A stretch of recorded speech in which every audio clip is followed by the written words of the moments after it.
À titre de secouriste, on a 3 rôles principaux. Premièrement, c'est de préserver la vie, prévenir l'aggravation en second lieu, et finalement, promouvoir le rétablissement. Les 3 P du secourisme, dans le fond. À chaque fois que vous allez faire une intervention, demandez-vous si vous êtes en train de faire ça. On va voir, comme secouriste, qu'il y a plusieurs acronymes qui peuvent nous aider à faire notre travail et qui nous permettent de ne pas oublier d'étapes ou de faire en sorte de les exécuter dans le bon ordre. Ce premier acronyme-là, vous en avez déjà probablement entendu parler ou ça va vous sonner des cloches quand je vais le mentionner, c'est le L apostrophe ABCD, communément appelé l'ABCD, et celui-ci sert à faire l'évaluation primaire. L'évaluation primaire chez une victime, en fait, sert à déterminer le niveau d'urgence de l'intervention. Si dans l'ABCD, dans l'évaluation primaire, il n'y a pas de problèmes qui sont identifiés au niveau circulatoire, donc AVC, hémorragie, des choses vraiment qui impliquent la circulation sanguine, la circulation de l'oxygène dans le corps humain, ou qu'il n'y a pas de problème respiratoire, donc en lien avec l'anaphylaxie, l'obstruction des voies respiratoires, l'asthme, l'hyperventilation, etc.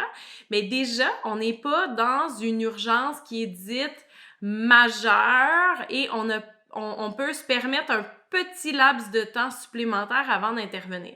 Donc, c'est extrêmement important, peu importe la victime qui se trouve devant nous, de passer à travers l'évaluation primaire avant d'aller intervenir ailleurs.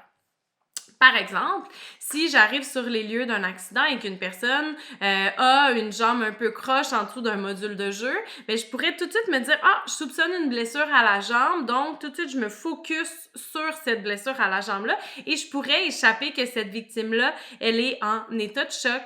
Elle est peut-être en train de développer, de faire une crise d'asthme parce qu'elle a des antécédents médicaux, ainsi de suite. Donc, j'aurais à intervenir sur ça avant pour ne pas aggraver la situation et préserver la vie dans mes 2 rôles de secourisme. Puis, ben, en fait, promouvoir le rétablissement, on va voir à chaque fois comment un peu on laisse aller la victime, la personne, soit parce qu'il y a des gens plus compétents que nous qui vont prendre le relais, ou soit parce qu'elle est rétablie ou qu'elle peut retourner vaquer à ses activités ou qu'elle doit se déplacer par ses propres moyens dans une clinique ou un endroit spécialisé. Donc, cette évaluation primaire-là sera décortiquée dans la présente capsule.